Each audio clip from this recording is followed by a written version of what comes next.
USA ja Iraan on just kokku leppinud 2-nädalases relvarahus. Ja samal ajal, kui maailm hingab kergendatult, on üks mees täiesti raevunud ning tema nimi on Vladimir Putin. Miks peaks Venemaa olema vihane kokkuleppe pärast, mis päästab elusid ja langetab naftahindu?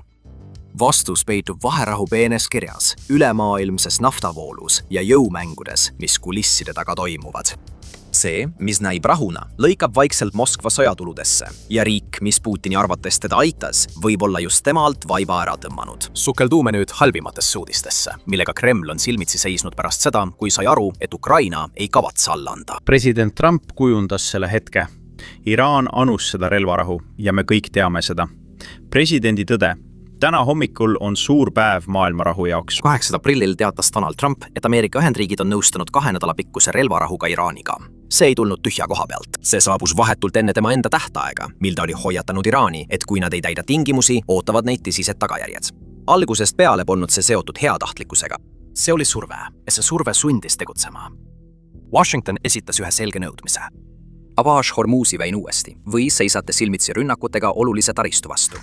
Iraan nõustus, kuid ettevaatlikult ja kaalutletult. See lõpetaks oma raketirünnakud ja lubaks laevadel turvaliselt liikuda, kuid ainult siis, kui ka Ameerika rünnakud lõppevad. Kohe on näha, et siin on tasakaal. See ei ole usaldus, see ei ole rahu. See on 2 poole samaaegne taganemine, kus kumbki jälgib teist tähelepanelikult, oodates nõrkuse märke. Ja just sellepärast ei kadunud pinged ruumist kunagi täielikult. Mõne tunni jooksul tegi Iraani kõrgeim riikliku julgeoleku nõukogu selgeks, et see on ajutine. See ei ole kokkulepe ega lõpp, vaid lihtsalt taktikaline paus. See üks täpsustus on oluline, sest see muudab kogu olukorra tõlgendust. See ütleb sulle, et see võib iga hetk katkeda. Samal ajal on siin veel üks kiht, mida on lihtne märkamata jätta, kuid mis on sama oluline. See kokkulepe ei tekkinud iseenesest. Seda edendas Shahbaz Sharif, kes astus vahele ja muutis Pakistani sillaks Washingtoni ja Teherani vahel. Pakistan on äärmiselt uhke oma rolli üle selle märkimisväärse edu saavutamisel, mis poleks olnud võimalik ilma Pakistani diplomaatilise meeskonna professionaalsuse ja pühendumuseta. Läbirääkimised on juba kavas alustada Islamabadis, mis tähendab, et see ei ole lõpp, see on üleminek. Konflikt liigub rakettidelt läbirääkimiste laua taha, kuid surve on endiselt olemas. Nüüd, kui te astute diplomaatia juurest kõrvale ja vaatate, mis tegelikult kohapeal toimub, siis siin avanebki see lugu tõeliselt. Nagu te juba teate, enne relvarahu sulges Iraan tõhusalt Hormuzi väina nädalateks. See ei ole lihtsalt suvaline veetee, selle kaudu liigub iga päev peaaegu 1/5 maailma naftast. Nii et kui see suletakse, ei ole see kohaliku tähtsusega probleem. Sellest saab peaaegu kohe ülemaailmne probleem. Ja just nii juhtuski. Teheraan hoolitses selle eest, et kõik saaksid aru, et blokaad ei olnud lihtsalt ähvardus. See hoiatas, et iga laev, mis üritab Hormuzi väinast läbi minna, võib olla sihtmärgiks. Kuid seejärel tõestas see oma väidet samm-sammult. Väiksemaid aluseid ahistati ja meeskonnad teatasid napilt pääsemistest. Kuid tõeline šokk saabus 11. märtsil, kui Tai lipu all sõitvad Meiri narit tabasid 2 mürsku Hormuzi väinas. Selle masinaruum süttis, meeskond pidi evakueeruma ja 3 meremeest jäid kadunuks. See oli hetk, mil kõik muutus. Kuni selle ajani reageerisid turud vaid retoorikale. Pärast seda rünnakut reageeriti reaalsusele ning see juhtum muutis Iraani blokaadi tõeliseks kriisiks.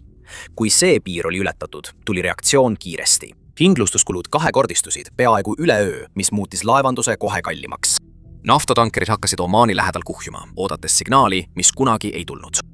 Teistel polnud muud valikut, kui võtta pikk tee ümber Aafrika, mis lisas tarneajale nädalaid ja tõstis kulusid kõikjal. See, mis algas sõjalise sammuna, muutus kiiresti tarneahela probleemiks ja sealt edasi ülemaailmseks kitsaskohaks. Majanduslik šokk järgnes kohe sellele. Naftahinnad tõusid järsult, mitte sellepärast, et pakkumine oleks olnud napp, vaid kuna ebakindlus oli kõikjal. USA toornafta hind tõusis üle $112 barreli kohta, samal ajal kui Brenti hind ületas $110 piiri. Riigid, mis sõltuvad tugevalt Pärsia lahe energiast, eriti Aasias, hakkasid peaaegu kohe survet tundma, kui kütusehinnad tõusid. Euroopas hakkasid valitsused olukorra stabiliseerimiseks kasutama hädaolukorra reserve. Indias vähendasid tehased vahetusi, sest energiakulud hakkasid ootamatult nende kasumimarginaana sööma. Ja põllumehed üle Euroopa jälgisid, kuidas diislikütuse hinnad tõusid, mis suurendas põllukultuuride turule toomise kulusid. See surve ei piirdunud ainult panklaga. Lahe piirkond saadab välja peaaegu poole maailma kaubeldavast uureaväetisest. Kui laevad jäid kinni või suunati ümber, tõusid selle väetise hinnad kiiresti. Põllumehed Indias ja osades Aasiast seisid äkitselt silmitsi kõrgemate kuludega järgmiste põllukultuuride kasvatamisel. Selline surve, mis lõpuks kajastub miljonite perede toidupoe arvetes. Iga uue pealkirjaga kasvas riskitunne veelgi. selleks ajaks, kui relvarahu välja kuulutati, oli turg juba pinges. Hetkel, kui Donald Trump kinnitas kokkulepet, langesid hinnad kiiresti. USA toornafta hind langes järsult ja Brent järgnes mõne minuti jooksul, kukkudes taas alla $100. See polnud aeglane korrektsioon. See oli surve leevenemine, sest hinnatõusu põhjustanud hirm kadus äkitselt. Seda pööret oli võimalik lausa reaalajas näha. Tankeritel, mis olid kinni jäänud, avanes äkitselt taas vaba tee. Laevad, mis olid teinud pikki ringe, hakkasid tagasi pöörduma. Kindlustuskulud hakkasid vähenema. Kauplejad, kes olid maksnud lisatasu enda kaitsmiseks, ei pidanud seda enam tegema. Vaid mõne tunniga hakkas süsteem tasakaalustama. Ja see muutus viibki meid loomulikult Venemaa juurde. Kuigi madalamad naftahinnad tunduvad enamikele inimestele kergendusena, tähendavad need Venemaa jaoks kaotatud tulu. Nafta ja gaas moodustavad umbes veerandi selle riigi eelarvest. See raha toetab sõjalisi operatsioone, stabiliseerib majandust ja aitab leevendada sanktsioonide mõju. Kriisi ajal andsid kõrgemad hinnad Moskvale hingamisruumi ilma lisapingutusteta. Iga $10 suurune muutus naftahinnas võib muuta tulusid miljardite rublade võrra. Ja just see nendega juhtuski. Püsiv hinnalangus kahandab tugevalt neid vahendeid, mida Kreml vajab asjade sujuvaks toimimiseks. Nii et kui hinnad pärast relvarahu taas alla $100 langesid, siis Aasias ja Euroopas tuntud kergendust peegeldas Venemaa eelarve väljavaadete järsk karmistumine. Moskva oli vaikselt kaose üle rõõmustanud, kuni turg otsustas teisiti. Ja nüüd jääb Putinil üle vaid vaadata, kuidas tema naftapäästerõngas kahaneb, samal ajal kui ta kontrollib oma viimaseid graafikuid. Sellepärast mõjub see relvarahu Venemaale tugevamalt kui peaaegu kellelegi teisele. Kremli suunab juba praegu ligi 40% föderaalsest eelarvest kaitsele ja julgeolekule, kusjuures lõviosa sellest läheb Ukraina sõja toetamiseks. Iga päev, mil lahingud kestavad, kulub raha relvadele, sõdurite palkadele ja varustuse remondile. Kulud aina kasvavad, samal ajal kui edusammud rindel on aeglustunud peaaegu seisakuni. Vene väed suruvad mõnes piirkonnas endiselt edasi, kuid edasiliikumine on märgatavalt vähenenud ning Ukraina vasturünnakud võtavad järk-järgult tagasi territooriumi, mida Moskva kunagi kontrollis. Lisaks sellele on aastatepikkune suur kulutamine jätnud riikliku jõukuse fondi ohtlikult õhukese varuga. Nafta ja gaasitulud on juba selle aasta alguses järsult langenud, enne kui Hornwoodi kriis andis lühiajalise tõuke. Nüüd kaob ka see päästerõngas. Putin ei saa lihtsalt rohkem raha trükkida ega lõputult laenata, ilma et see põhjustaks kõrgemat inflatsiooni, mis pitsitab tavalisi venelasi, kes juba niigi peavad kokku hoidma. See ongi tegelik valu. Kõrgete naftahindade tõttu saadud lisaraha ostis Moskvale väärtuslikku aega, et hoida sõjamasinad töös ilma kodumaal valusaid kärpeid tegemata. Selle kaotamine sunnib nüüd tegema kõige raskemaid valikuid. Raha sotsiaalprogrammidest ära võtta, makse veelgi tõsta või tegevust Ukrainas aeglustada. Ükski neist valikutest ei tundu Putini jaoks ahvatlev.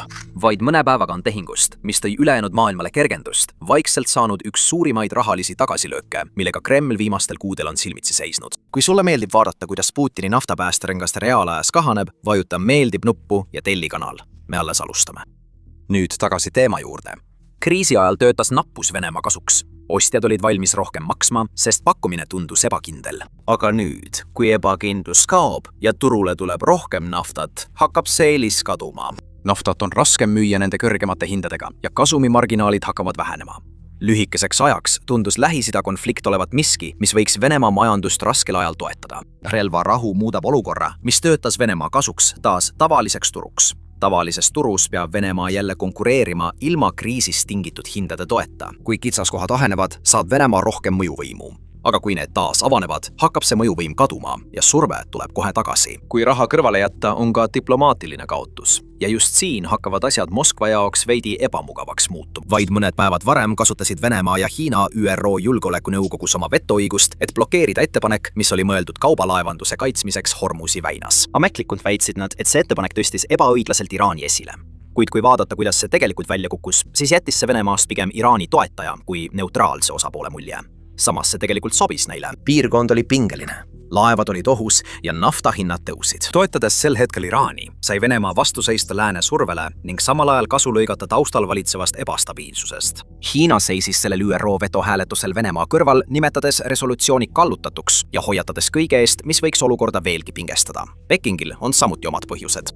Hiina ostab tohutul hulgal naftat ja gaasi Pärsia lahe riikidest ega soovi, et keegi kehtestaks reegli, mille järgi suurriigid võivad mereteid oma suva järgi jõuga avada. Nii et samal ajal, kui Pakistan tõmbas tähelepanu kui kasulik sillalooja, näisid Venemaa ja Hiina pigem selliste meestena, kes eelistavad, et ummik kestaks veel veidi kauem. See ei paista nüüd enam kuigi hea välja, nüüd kui laevad on taas liikuma hakanud.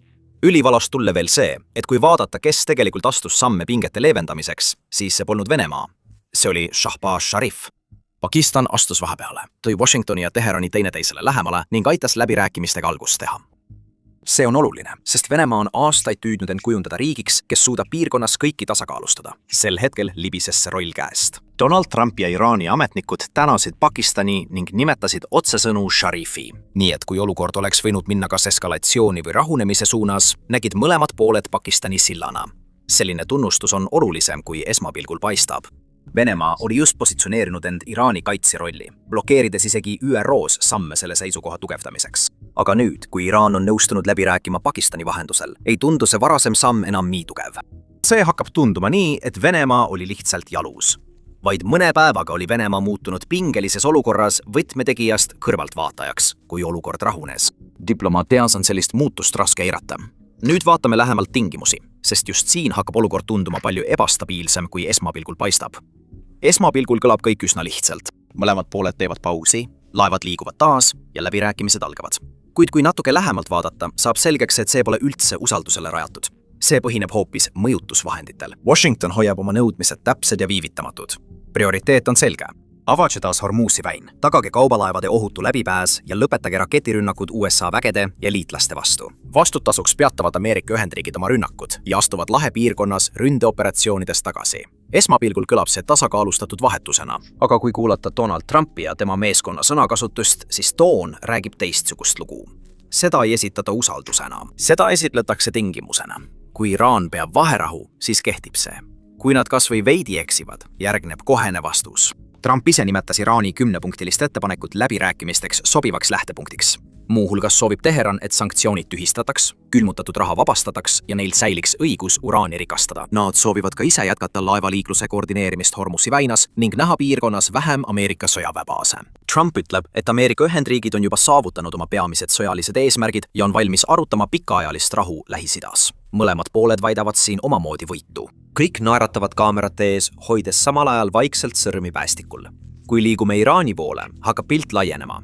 Teheran ei reageeri lihtsalt survele, vaid püüab kujundada seda, mis järgneb. Iraan soovib USA sanktsioonide tühistamist, külmutatud varade vabastamist, oma õiguse tunnustamist uraani rikastamist jätkata, jätkuvat mõju Hormuzi väinas, USA sõjalise kohaloleku vähendamist kogu piirkonnas ning kaitset ka oma piirkondlikele liitlastele. Iraan nõuab ka siduvat resolutsiooni ÜRO Julgeolekunõukogus, et need tingimused rahvusvahelisse õigusesse kinnistada. See samm viib vestluse lahinguväljalt välja ja loob olukorra, kus Iraan saab hoida oma mõjuvõimu ka kaua pärast seda, kui tulistamine on lõppenud. Kui asetada mõlemad pooled kõrvuti, muutub kontrast väga selgeks. Ameerika Ühendriigid keskenduvad sellele, mis toimub praegu. See tahab stabiilsust, vaba laevaliiklust ja koheseid julgeolekugarantiisid. Iraan vaatab palju kaugemale tulevikku. See kasutab seda hetke, et suruda läbi muudatusi, mis võiksid kujundada selle positsiooni aastateks. Kuigi mõlemad pooled astuvad samal ajal tagasi, teevad nad seda väga erinevatel põhjustel. Üks püüab kontrollida olevikku, teine püüab kujundada tulevikku ümber. Relvarahu hakkab tunduma palju hapramana, kui see esialgu paistis. Asi pole selles, et surve oleks kadunud, vaid selles, et surve on nihkunud. Siin tekibki suur küsimus. Nüüd, kui me mõistame relvarahu, kuhu see siit edasi liigub? Selget teed pole, kuid realistlik tee hakkab ilmnema, kui vaadata, kuidas mõlemad pooled käituvad. President on öelnud, et me ei tohi neid vahendeid kasutada. Ta on öelnud, et peaksime tulema läbirääkimiste laua taha. Aga kui iraanlased ei tee täpselt sama, saavad nad teada, et Ameerika Ühendriikide president ei ole mees, kellega nalja teha. Ta on kannatamatu. Ta tahab kiiresti edusamme näha. Ta on käskinud meil pidada läbirääkimisi heas usus. Ja ma arvan, et kui nemadki peavad läbirääkimisi heas usus, suudame kokkuleppele jõuda. Aga see on suur küsimärk ja lõpuks sõltub kõik iraanlastest, kuidas nad läbirääkimisi peavad. Ma loodan, et nad teevad õige otsuse. Ülemaailmse stabiilsuse seisukohalt on parim, kui relvarahu mitte ainult ei püsi, vaid ka tugevneb. Läbirääkimised Islamabadis saavad hoogu juurde, pinged leevenevad ja Hormuzi väin jääb avatuks ilma katkestusteta. Kui need tarnevood normaliseeruvad, püsivad hinnad tunduvalt allpool kriisiaegseid tipptasemeid. Enamiku maailma jaoks tundub see tulemus kergendusena. Euroopa autojuhid maksavad tanklas vähem. Aasia tehased saavad energiahindade osas hingamisruumi. Tarneahelad hakkavad normaliseeruma, kuid samal ajal tekitab see sama tulemus vaikselt survet mujal. Venemaa jaoks kaob eelis, mida ta on nautinud. Need kõrged hinnad olid andnud Moskvale lisatulu. Hindade languse ja pakkumise taastumisega see puhver väheneb, sundides Kremlit tegema raskemaid valikuid sõjaliste kulutuste, sisemaiste prioriteetide ning selle üle, kui kaua suudetakse Venemaa Ukraina sõjas survet hoida. Kui Islamabadis peetavad kõnelused varakult ebaõnnestuvad, on Iraanil selge hoob, mida ta saab taas kasutada.